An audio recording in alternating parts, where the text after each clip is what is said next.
नमस्कार साथियों, श्रीकांत।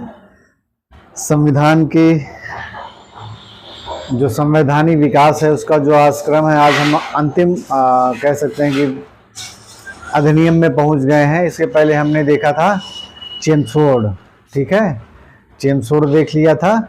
इसके बाद फिर चेमसफोर्ड का मतलब 1919 का भारत परिषद अधिनियम, वो लगभग समाप्त हो गया था। उसको काफ़ी डिटेल से पढ़ाया गया था, पर कुछ जो क्वेश्चंस रह गए हैं वो जब मैं ये 1935 का आज मेरा समाप्त हो जाएगा भारत परिषद अधिनियम, फिर मैं 1773 से 1935 के बीच में जितने प्रश्न आए हुए हैं उन सब को पूरी तरह से कोशिश करके बनाऊंगा। 1-2 दिन का टाइम लगेगा हो सकता है, लेकिन 140 से 50 प्रश्न के बीच में है जो 1773 से लेकर 1935 तक के बीच में जो आए हुए हैं या भविष्य में जिनके आने की संभावना है, मैं उनको बनाऊंगा अपने तरीके से, ठीक है। तो वो क्वेश्चन आपको जल्दी ही मिल जाएंगे। उसमें जो छूट गया होगा बाई चांस, क्योंकि 40-45 मिनट के लेक्चर में सारी चीज़ें नहीं आ सकती हैं, ये जान लीजिए आप, क्योंकि बहुत सब कुछ सारा होता है, ठीक है। तो आज हमारा अंतिम आ गया है पड़ाव इसके संवैधानिक विकास के इतिहास के क्रम का 1935 का एक्ट, ठीक है। तो आज हमारा पॉइंट क्या रहने वाला, 1935 का भारत परिषद अधिनियम, ठीक है,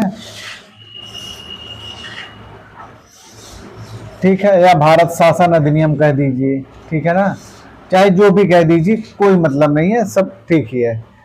भारत शासन ही कह दीजिए, परिषद रहने दीजिए, ठीक, भारत शासन ही कह दीजिए, भारत शासन अधिनियम 1935, ठीक।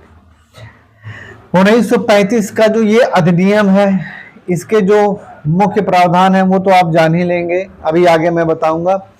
ये जो 1935 का एक्ट है, आप समझ लीजिए कि जो हमारा आज का मूल संविधान है उसमें बहुत कुछ है, मतलब बहुत मैक्सिमम चीजें हैं। क्योंकि पहली बात तो ये है कि ये जो एक्ट आया था, तो इस एक्ट में 321 अनुच्छेद और 10 अनुसूचियां थी, ठीक है, 10 अनुसूचियां थी। राइटिंग थोड़ा सा इधर का उधर हो जाता है, ठीक है, मैं बोल दे रहा हूं, अनुसूचियां थी 321 अनुच्छेद और 10 अनुसूचियां थी, ठीक। इस मामले में ये इंपॉर्टेंट हो जाता है क्योंकि ये बहुत ही बड़ा एक्ट आया था, ठीक है, और कह सकते हैं कि हमारे संविधान में इसमें बहुत सारी बातें आ गई हैं, ठीक। अब वो क्या क्या आई हैं, जब मैं संविधान पढ़ाऊंगा, शुरू करूंगा, तो पूरा डिटेलिंग होगा, ठीक है। दूसरी बात इसमें क्या विशेष बात होती है, दूसरी बात इसमें ये विशेष होती है कि ये जो अनुच्छेद एक्ट आ रहा है, ये ऐसी परिस्थिति में आ रहा है भारत में कि जबकि साइमन कमीशन की रिपोर्ट,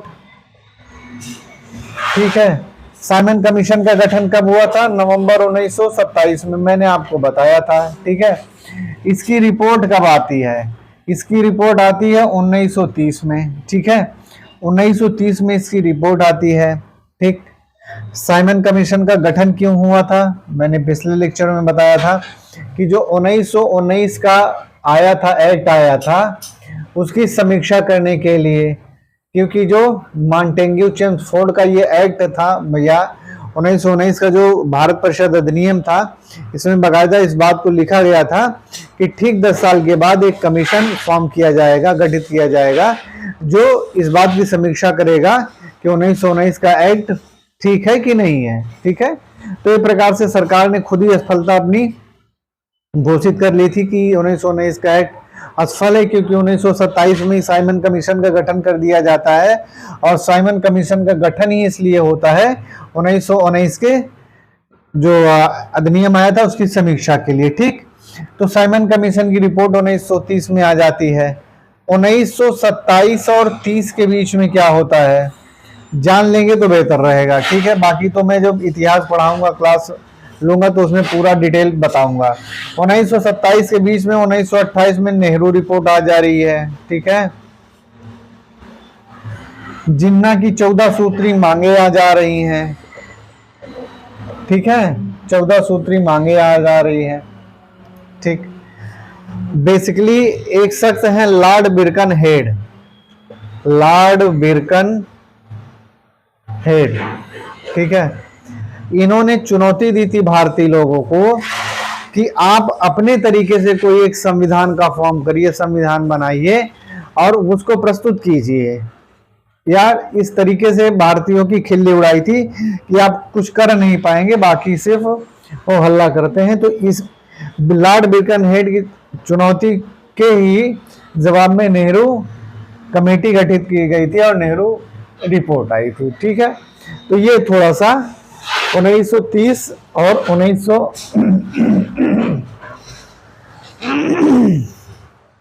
1927 और 1930 के बीच की सामान्य सी घटनाएं हैं जो थोड़ा सा जान लेंगे तो समझ में आ जाए। क्योंकि साइमन कमीशन को आप इतिहास में देखते हैं कि साइमन कमीशन का इतना जबरदस्त विरोध होता है कि साइमन कमीशन के विरोध स्वरूप ही लाहौर में लाला लाजपत राय के ऊपर लाठियां बरसाई जाती हैं, अंत में उनका देहावसान हो जाता है। ठीक है, तो ये सब सारी चीजें होती हैं। इसी साइमन कमीशन की रिपोर्ट के आधार पे, ठीक है, रिपोर्ट के आधार पे, यानी कि साइमन कमीशन की रिपोर्ट में ये बात रहती है कि 3 गोलमेज सम्मेलन, राउंड टेबल, ठीक है ना, गोलमेज सम्मेलन बुलाया जाना चाहिए, गोलमेज सम्मेलन लंदन में बुलाया जाना चाहिए। यानी कि इस रिपोर्ट में कहा जाता है कि आप भारत के सभी लोगों को, जितने भी लोग हैं, रियासत के लोग हैं, ठीक है ना, ब्रिटिश भारत के लोग यानी अंग्रेज लोग हैं, अंग्रेजी लोगों को, अंग्रेजी सदस्यों को, बुद्धिजीवियों को, ठीक है, जितनी प्रमुख पार्टियां हैं कौन कौन सी हैं, कांग्रेस है, ठीक है, प्लस मुस्लिम लीग है, और जो भी छोटे छोटे दल रहते हैं ऐसे 4-5, सबको बुलाया जाता है। व्यक्तिगत तौर पे भी कई लोगों को निमंत्रण दिया जाता है। जैसे अंबेडकर जी तीनों गोलमेज सम्मेलन में भाग लेते हैं, ठीक है, किसकी तरफ से, दलित वर्ग की ओर से, ठीक है, दलित वर्ग की ओर से जाते हैं अंबेडकर जी। तो ये सब गोलमेज सम्मेलन के लिए, एक मिनट साथियों,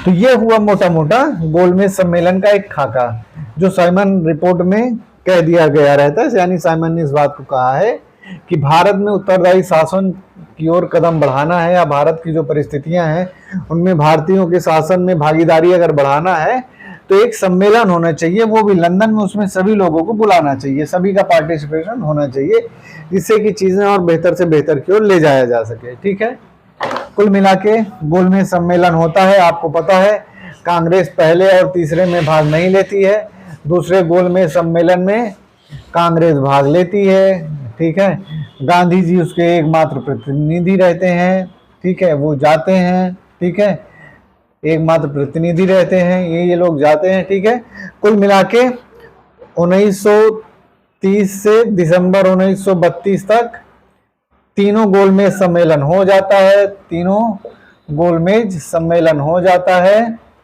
इसी सम्मेलन में जो छन के आया था, जो बातें निकल के आई थी, ठीक है, जो ये प्रकार से जितने भी लोग गए थे इन 3 सालों में, जितने भी प्रतिनिधिमंडल गए थे, सबका वहां की सरकार ने सुना, समझा, बूझा। बाद में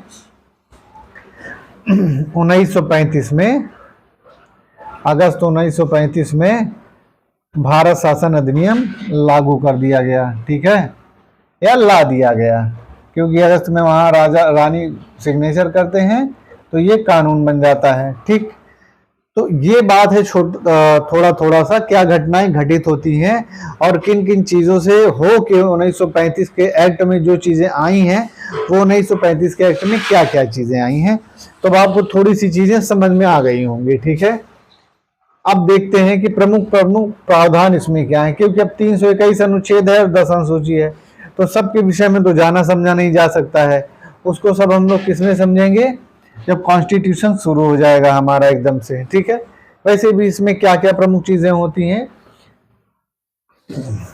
प्रांतों में द्वैत शासन समाप्त कर दिया जाता है। पहली बात, प्रांतों में द्वैत शासन समाप्त कर दिया जाता है, समाप्त कर दिया जाता है। ठीक, पहली बात। द्वैत शासन मैंने आपको बताया था कि इसके 2 विषय रहते हैं, आरक्षित और हस्तांतरित। ठीक है, जिसको कौन देखता है? दोनों को गवर्नर जनरल देखता है, एक कार्यकारी अपनी परिषद द्वारा देखता है, कार्यकारी परिषद द्वारा, एक मंत्रियों के द्वारा। ठीक है, देख गवर्नर ही रहा है, यानी कि सॉरी, ये आरक्षित का कार्यकारी, हस्तांतरित का मंत्री लोग देख रहे हैं। ठीक है, तो ये बात हो गई थी। मैंने आपको पिछली बार बताया था कि वाकई प्रांतों में द्वैध शासन था क्या, एक अजीब सी व्यवस्था थी, अद्भुत सी व्यवस्था थी, जिसका कोई मतलब नहीं निकलता, ना मंत्री समझ पाते हैं, ना सरकार के नुमाइंदे समझ पाते हैं कि कौन सा विषय किसके अंतर्गत है। इस वजह से कुल मिला के कुछ ढेला भर का काम नहीं हो पाता है। ठीक, दूसरी बात, इस प्रावधान में क्या किया गया? प्रांतों में द्वैध शासन समाप्त कर दिया गया, केंद्र में द्वैध शासन की स्थापना कर दी गई, केंद्र में द्वैध शासन की स्थापना कर दी गई, शासन की स्थापना कर दी गई, यानी कि आरक्षित और हस्तांतरित स्थापना कर दी गई। ठीक है, ये जो द्वैध शासन है, जो आरक्षित विषय थे, आरक्षित विषय हैं, उनका कौन शासन करेगा? वायसराय करेगा, यानी गवर्नर जनरल करेगा, अपनी 3 सदस्यीय कार्यकारी परिषद। ठीक है, कम हो गए हैं उसके परिषद के सदस्य, 3 सदस्यीय कार्यकारी परिषद के, यानी परिषद में 3 लोग रहेंगे, उसके द्वारा जो है ये आरक्षित विषय से संबंधित जो भी मुद्दा रहेगा उस पर कानून बनाएगा। और जो हस्तांतरित है, हस्तांतरित विषय हैं, उनका केंद्रीय विधानमंडल के मंत्री जो रहेंगे वो देखेंगे। ठीक है, और ये किसके प्रति उत्तरदायी रहेंगे? केंद्रीय विधानमंडल के प्रति उत्तरदायी रहेंगे। ये बात मैंने आपको बताई है। ठीक है, ठीक, तो ये हो गया समझाने के लिए आपको कि द्वैध शासन समझ लीजिए। ठीक, प्रांतों में द्वैध शासन समाप्त कर दिया गया है, केंद्र में लागू कर दिया जा रहा है द्वैध शासन।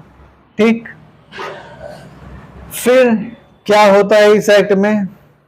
एक अखिल भारतीय संघ बनाने की बात कही जाती है, अखिल भारतीय संघ बनाने की बात कही जाती है। ठीक है, बात कही जाती है। ठीक, ये जो भारतीय संघ रहेगा इसमें कौन कौन लोग जाएंगे? ठीक है, ब्रिटिश प्रांत रहेगा, उसके लिए अनिवार्य रहेगा, यानी ब्रिटिश प्रांत के लिए इस संघ में शामिल होना अनिवार्य है। ठीक है, जो आयुक्त वाले प्रदेश हैं, ठीक है, ठीक, और जो तीसरा रियासतों के हैं, इन दोनों के लिए अनिवार्य है। ये जो आयुक्त वाले जहां शासन है इनका अनिवार्य है, जो ब्रिटिश प्रांत क्षेत्र हैं भारतीय उनके लिए अनिवार्य है इस संघ में सम्मिलित होने के लिए।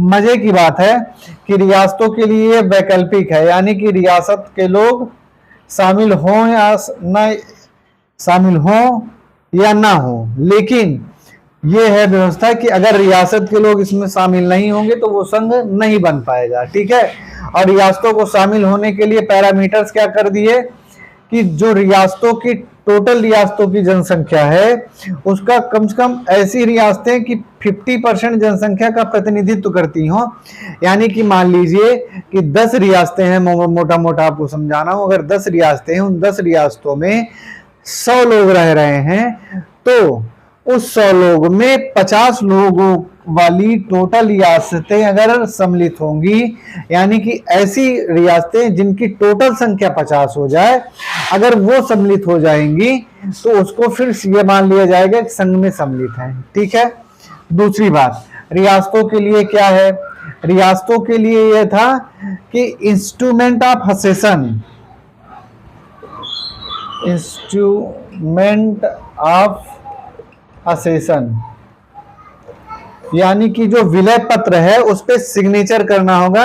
ये वही विलय पत्र है जो सरदार पटेल जी बाद में देशी रियासतों को अपनाते हैं।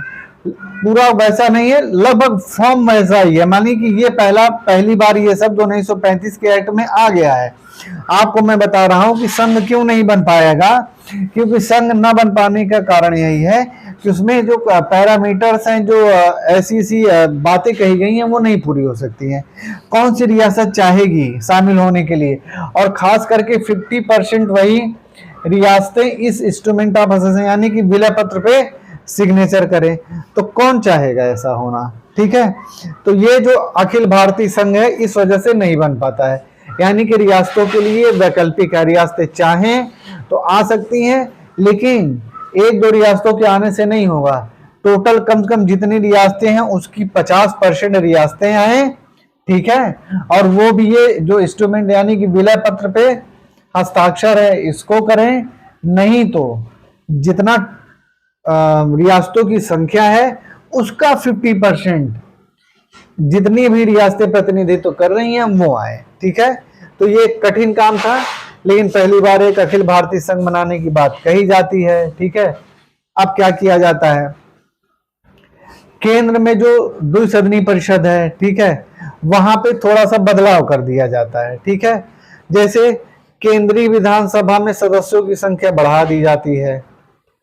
केंद्रीय विधानसभा में सदस्यों की संख्या कितनी कर दी जा रही है, ये केंद्र का है, यानी कि मान लीजिए आप आज का आपका लोकसभा, केंद्रीय विधानसभा के सदस्यों की संख्या बढ़ा के 375 कर दी जा रही है। ठीक, अब इस 375 सदस्यों में कितने लोग ब्रिटिश राज्यों से रहेंगे, कितने लोग राज्यों के रियासतों के प्रतिनिधि रहेंगे, ये अंतर है।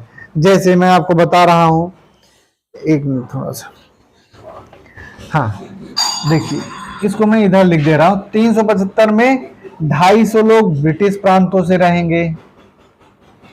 ठीक है, या ब्रिटिश प्रांत का मतलब भारतीय क्षेत्र में जहां पे ब्रिटिशर्स का शासन चल रहा है वो भारत के क्षेत्र रहेंगे, और 125 सदस्य रियासतों के रहेंगे, यानी कि रियासतों के राजा लोग, जमींदार लोग इनको क्या करेंगे, मनोनीत करेंगे। ठीक है, मनोनीत करेंगे। ये हो गया आपका मोटा मोटा आज के लोकसभा की संरचना। ठीक, अब आगे देखते हैं, जो केंद्रीय विधान परिषद है यानी कि जो राज्य परिषद है उसका जो स्ट्रक्चर है उसको भी देख लीजिए कि कैसा स्ट्रक्चर रहता है। उसमें कितने लोग आ रहे हैं, जो केंद्रीय राज्य परिषद है।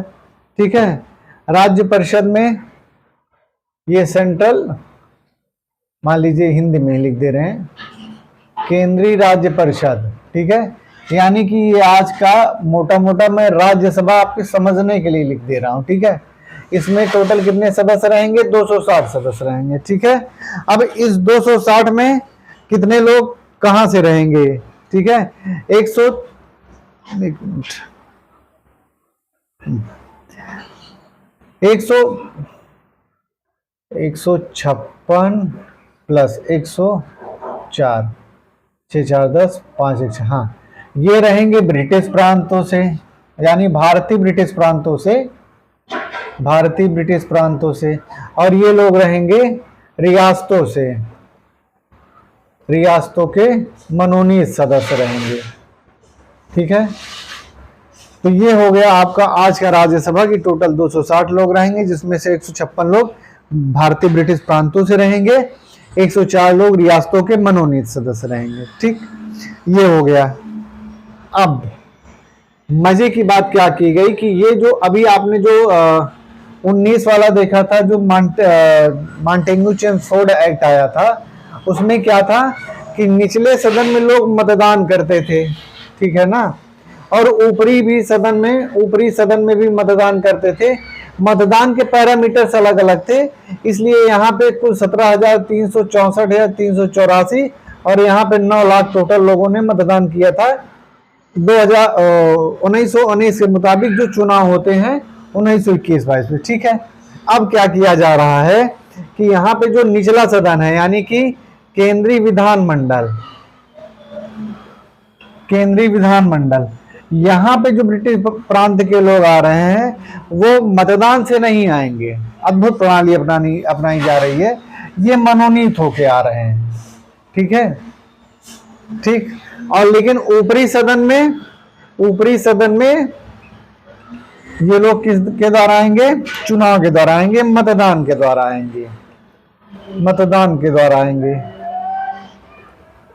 ये अंतर हो रहा है 1935 के भारत शासन अधिनियम से। ठीक है, तो ये मोटा मोटा है केंद्रीय राज्य परिषद, जिसको राज्यसभा कहते हैं, सीटें बढ़ा के सदस्यों की 260 कर दी गई, जिसमें 156 भारतीय ब्रिटिश प्रांत से आने थे, 104 रियासतों के मनोनीत सदस्य होने थे। फिर लोकसभा में मैंने बताया यानी कि केंद्रीय विधानमंडल में 375 कर दिया गया था, जिसमें से 250 भारतीय ब्रिटिश प्रांतों से, 125 रियासतों से आने थे। निचले सदन में मतदान नहीं मनोनीत से होकर आना था, ऊपरी सदन में मतदान से आना था। ये तो मोटा मोटा आपका हो गया सेंट्रल लेजिस्लेटिव असेंबली यानी केंद्रीय विधानमंडल और केंद्रीय राज्य परिषद का स्ट्रक्चर। ठीक, बाकी अब और क्या बातें होती हैं इस एक्ट में। ठीक, इस एक्ट में क्या किया गया, राज्य सचिव के परिषद को समाप्त कर दिया गया। राज्य सचिव के परिषद को समाप्त कर दिया गया, ये काम किया गया। परिषद को समाप्त कर दिया गया यानी कि इसकी काउंसिल को समाप्त कर दिया गया, क्योंकि इसका विरोध लगातार कांग्रेस कर रही थी कि भारत के राज्य सचिव का जो परिषद है उसको समाप्त कर दिया जाए, अनावश्यक है, कोई मतलब नहीं है, खाली पैसा ही जा रहा है। ठीक है, फिर क्या होता है, पहली बार जो है एक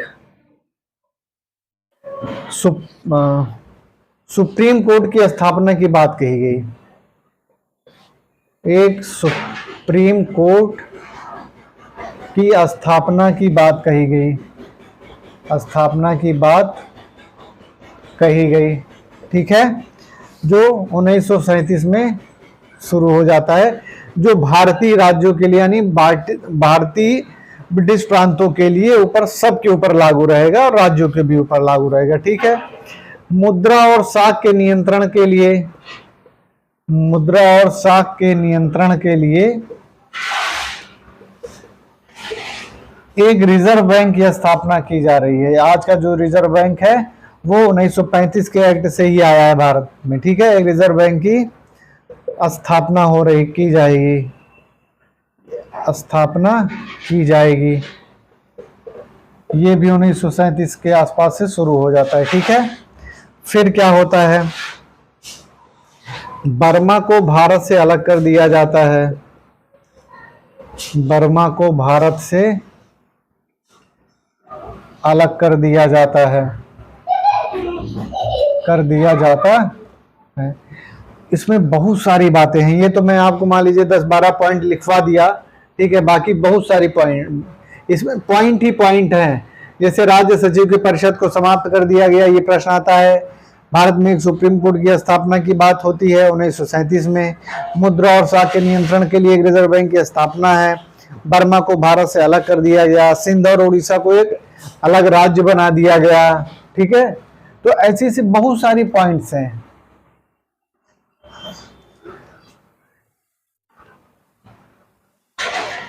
एक बात मैं आपको बता दूं कि जो प्रांतीय स्वायत्तता समाप्त करने की बात कही गई है वो 1 अप्रैल 1937 से समाप्त होती है। डेट क्या है, 1 अप्रैल 1937 से प्रांतीय जो द्वैध शासन है, प्रांतीय द्वैध शासन समाप्त हो जाता है। ठीक है, ये डेट आती है पूछने के लिए, इसलिए मैं लिख दे रहा हूं, इंपॉर्टेंट है। प्रांतीय द्वैध शासन समाप्त हो जाता है 1935 के एक्ट में तो कह दिया गया है, पर ये 1 अप्रैल 1937 से समाप्त होता है। ठीक है, फिर आगे क्या है, एक मिनट साथियों थोड़ा सा,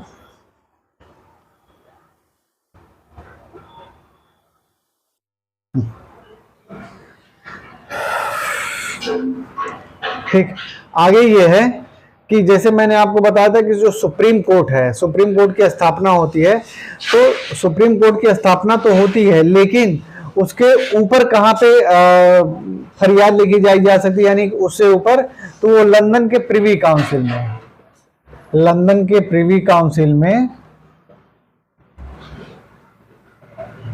सुप्रीम कोर्ट के विरुद्ध जाया जा सकता है। काउंसिल में यानी कि सुप्रीम कोर्ट के विरुद्ध जाया जा सकता है। ठीक है, के विरुद्ध जाया जा सकता है।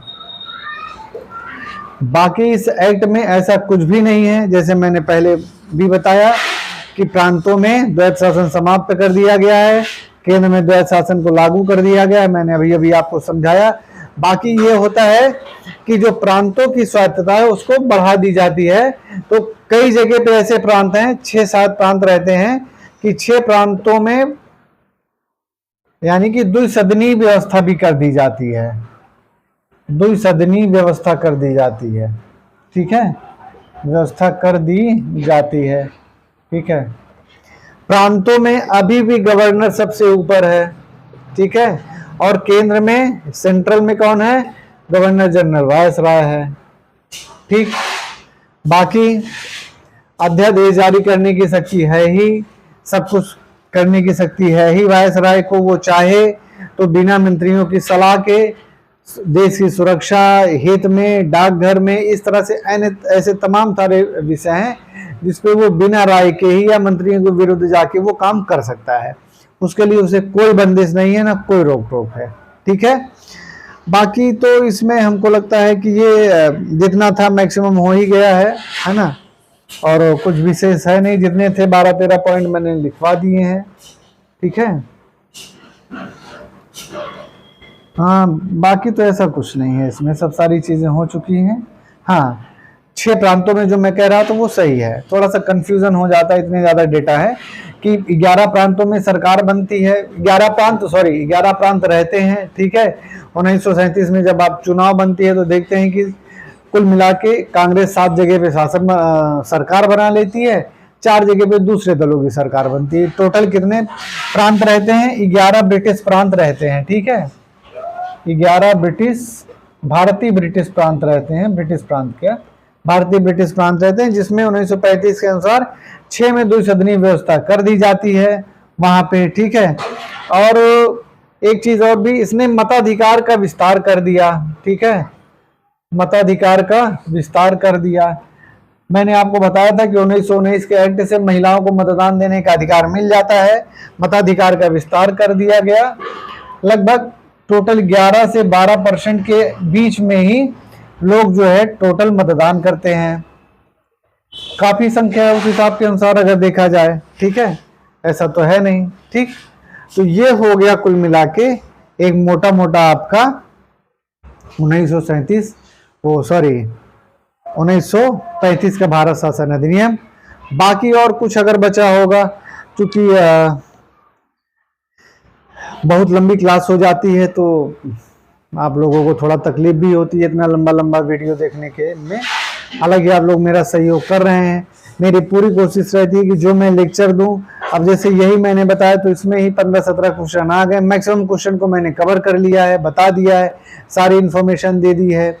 हाँ, बाकी और ऐसे लेक्चर चलते रहेंगे, कभी इस लेक्चर में, कभी अभी ये जो जब मॉडर्न हिस्ट्री हम पढ़ाएंगे तो उसमें फिर से एक बार इसको पढ़ाएंगे तो और डिटेल से पढ़ा देंगे, तो चीज़ें और दिमाग में बिल्कुल फिक्स हो जाएंगी, बैठ जाएंगी, ठीक है। तो ठीक साथियों, अब आज के लिए भारत शासन अधिनियम हो गया 1935। बाई चांस अगर कुछ छूटा होगा तो आगे फिर जो 1947 का वीडियो हम बनाएंगे, उसके पहले जो क्वेश्चन बनाएंगे 1773 से 1935 तक में, उसमें सब बता देंगे, ठीक है। आप लोग परेशान मत होइए, बाकी ज़्यादा से ज़्यादा लोग जुड़िए, मुझसे जुड़िए, मेरा साथ दीजिए, सब्सक्राइब करिए, अपने यार मित्र को बताइए, ठीक है। तो ठीक साथियों, आज के लिए फिर इतना ही, नमस्कार।